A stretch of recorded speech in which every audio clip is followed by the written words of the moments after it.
انسان جب پیرالائز ہوتا ہے تو ظاہری طور پر جو بیماری نظر آتی ہے اس میں اس کے ہاتھ کام کرنا چھوڑ دیتے ہیں، اس کے پیر کام کرنا چھوڑ دیتے ہیں،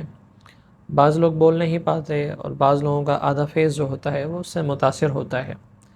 لیکن یہ پیرالائز انسان ہوتا کیوں ہے؟ پیرالائز، فالج، برین ہیمریج، برین اسٹروک،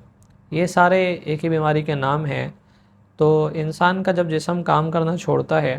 تو اس کے پیچھے اس کا تعلق دماغ کے ساتھ ہوتا ہے، یعنی دماغ کے اندر جو شریانیں ہوتی ہیں جس میں سے خون گزرتا ہے، تو بلڈ پریشر شوٹ کرنے کی وجہ سے وہ جو بلڈ ویزل ہوتی ہے وہ پھٹ جاتی ہے، تو اس سے جو خون کا رساؤ دماغ کے اندر ہوتا ہے اس رساؤ سے دماغ صحیح طور پر کام نہیں کر پاتا، جس کے نتیجے میں انسان کا جو جسم ہوتا ہے وہ مفلوج ہو جاتا ہے۔ اور دوسری کنڈیشن جو بلڈ ویزلز ہوتی ہیں اس میں کچھ پیسز کا آ کر جمع ہونا، تو بلڈ کلاٹ کا آ کر جمع ہونا، اور وہ کولیسٹرول کی وجہ سے ہوتا ہے۔ تو جب بلڈ کلاٹ آ کر اس کے اندر جمع ہوتا ہے آپ کی ویزل کے اندر، تو آگے بلڈ کی سرکولیشن نہیں ہوتی ہے، اور جو انسان کا خون ہوتا ہے، جو خون کی نالی سے جو آگے دماغ کو خون پہنچتا ہے، اس خون میں اس کے لیے آکسیجن بھی ہوتی ہے، اور اس خون کے اندر دماغ کے لیے اس کی غذا بھی ہوتی ہے۔ تو یہ آکسیجن کے بند ہو جانے سے دماغ کا وہ جو حصہ ہوتا ہے وہ مر جاتا ہے، اور اس کی جو نشو و نما ہوتی ہے اس سے ختم ہونا شروع ہو جاتی ہے، اور دماغ متاثر ہو کر پھر انسان کے جسم پر اس کے اثرات ظاہر ہوتے ہیں۔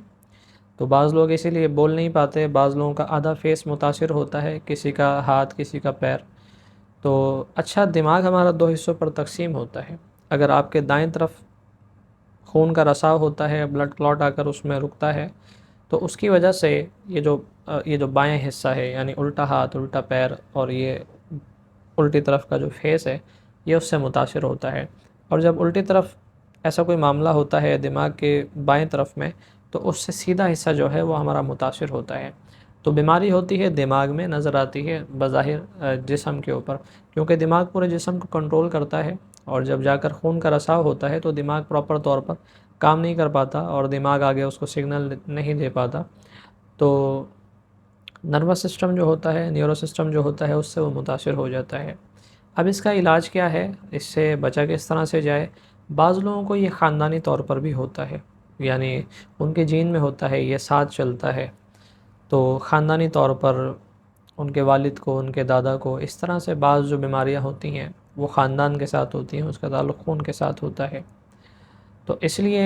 اور ہاں، خاص طور پر جن لوگوں کا مزاج بلغمی ہے، بلغمی مزاج کے جو لوگ ہوتے ہیں ان کو فالج بھی ہوتا ہے، اور ان کو دماغی امراض بھی ہوتے ہیں،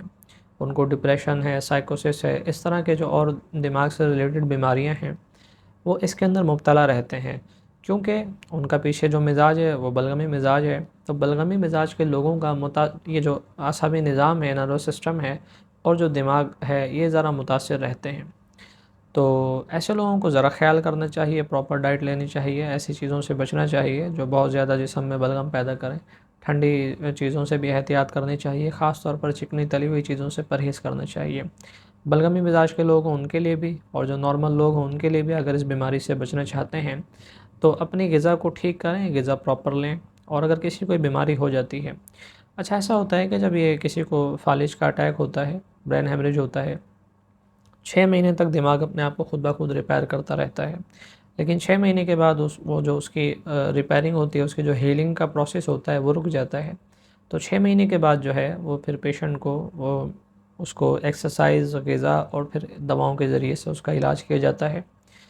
تو میرے پاس یہاں پر یہ 3 دوائیں رکھی ہیں، اور اس کے علاوہ 2 دوائیں یہ بھی رکھی ہوئی ہیں۔ تو یہ 5 دوائیں ہیں جو خاص طور پر دماغ سے ریلیٹڈ بیماریاں، نروس سسٹم کا متاثر ہونا، اعصابی نظام کا متاثر ہونا، فالج کا ہونا، تو یہ ساری بیماریوں کے اندر یہ 5 دوائیں ہیں جو بہت بہترین ہیں۔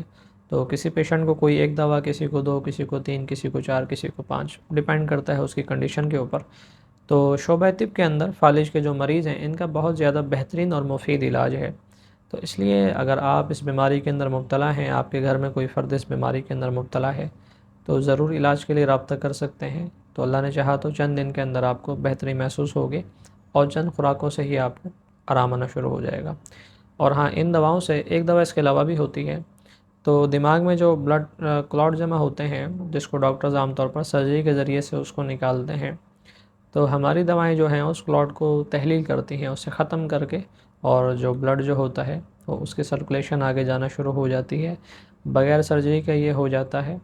اور اسی طرح سے کسی کے دماغ میں خون کا رساؤ ہو جائے تو وہ خون بھی خشک ہو جاتا ہے، اور انسان جو ہے دوبارہ بہتری کی طرف جانا شروع ہو جاتا ہے۔